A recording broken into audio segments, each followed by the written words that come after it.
પાટણ જિલ્લાના સરસ્વતી તાલુકાના વડુ ગામ ખાતે આજે સિદ્ધપુર વિધાનસભા મત વિસ્તારની જન આક્રોશ જાહેર સભા ગુજરાત કોંગ્રેસ પ્રદેશ અધ્યક્ષ અમિત ચાવડાના અધ્યક્ષસ્થાને યોજાઈ, જેમાં કોંગ્રેસના વરિષ્ઠ આગેવાનો દ્વારા વોટ ચોર ગાદી છોડના મુદ્દે આકરા પ્રહારો કર્યા હતા. સાથે સાથે આવનારી તાલુકા પંચાયત, જિલ્લા પંચાયત અને નગરપાલિકાની ચૂંટણીમાં કોંગ્રેસના હાથ મજબૂત કરવા માટે મતદાર યાદી ચકાસવા કાર્યકરોએ આગેવાનોને હાકલ કરી હતી. જન આક્રોશ સભાને સંબોધતા પ્રદેશ કોંગ્રેસ પ્રમુખ અમિત ચાવડાએ કહ્યું હતું કે સમગ્ર ગુજરાતમાં પંચાયતથી લઈ પાર્લામેન્ટ સુધી ભારતીય જનતા પાર્ટીનું શાસન છે. 3 દાયકાથી સરકાર હોવા છતાં જે સરકારની ગુનાહિત બેદરકારી છે અને સરકારની નીતિ રીતિ છે, જેના કારણે સમગ્ર ગુજરાતના લોકો હેરાન પરેશાન થઈ ગયા છે. ત્યારે જનતાના આક્રોશને વાચા આપવા માટે પ્રદેશ કોંગ્રેસ સમિતિ દ્વારા દરેક વિધાનસભા વિસ્તારમાં જન આક્રોશ સંમેલનો કરવાની શરૂઆત કરી છે. વરસાદના કારણે માર્ગો ધોવાયા છે, બેરોજગારીનો પ્રશ્ન ઊભો થયો છે, આઉટસોર્સિંગ અને કોન્ટ્રાક્ટ પદ્ધતિના નામે યુવાનોનું શોષણ થઈ રહ્યું છે, સ્પર્ધાત્મક પરીક્ષાઓના પેપરો વારંવાર ફૂટી રહ્યા છે, જેથી યુવાનો બેકાર બન્યા છે, તો બીજી તરફ ખેડૂતો પાયમાલ બન્યા છે. રાજ્યમાં કાયદો અને વ્યવસ્થાની પરિસ્થિતિ કથળી છે. દરેક ક્ષેત્રે આ સરકાર નિષ્ફળ નીવડી છે.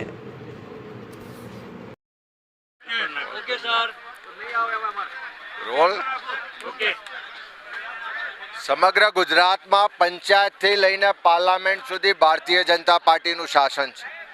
3 દાયકાથી રાજ્યમાં સરકાર હોવા છતાં જે સરકારની નિષ્ફળતાઓ છે, જે સરકારની ગુનાહિત બેદરકારી છે, જે સરકારની નીતિ રીતિ છે, એના કારણે આખા ગુજરાતમાં તમામ વર્ગ વિસ્તારના લોકો આજે હેરાન પરેશાન છે, આર્થિક રીતે પાયમાલ થઈ રહ્યા છે અને ભારે તકલીફમાં દર્દ સાથે, ગુસ્સા સાથે પોતાનો આક્રોશ વ્યક્ત કરી રહ્યા છે. ત્યારે જનતાના આક્રોશને વાચા આપવા માટે પ્રદેશ કોંગ્રેસ સમિતિ દ્વારા દરેક વિધાનસભા વિસ્તાર દીઠ જન આક્રોશ સંમેલનોની શરૂઆત કરી છે. તમે જોઈ શકો છો કે એક જ વરસાદમાં પ્રજાના પરસેવાના ટેક્સના પૈસાથી બનેલા રોડ ધોવાઈ જાય છે. રસ્તામાં ખાડા છે કે ખાડામાં રસ્તા છે કે આખી સરકાર ખાડે ગઈ છે, એ લોકો આક્રોશ સાથે આજે પૂછી રહ્યા છે. મોંઘું શિક્ષણ લીધા પછી નોકરીઓ નથી મળતી, ફિક્સ પગાર, કોન્ટ્રાક્ટ, આઉટસોર્સિંગના નામે શોષણ થઈ રહ્યું છે, પેપરો ફૂટી રહ્યા છે. જીપીએસસીની પરીક્ષામાં કોઈ દીકરો સારા માર્ક લાવે, લેખિત પરીક્ષામાં સારા માર્ક હોય અને જાતિવાદી માનસિકતાવાળા ઇન્ટરવ્યૂ લેનારા લોકો એને ઇન્ટરવ્યૂમાં ખૂબ ઓછા માર્ક આપે છે, એના જીવન સાથે ચેડા કરી રહ્યા છે. આજે ખેડૂતો આર્થિક રીતે પાયમાલ છે.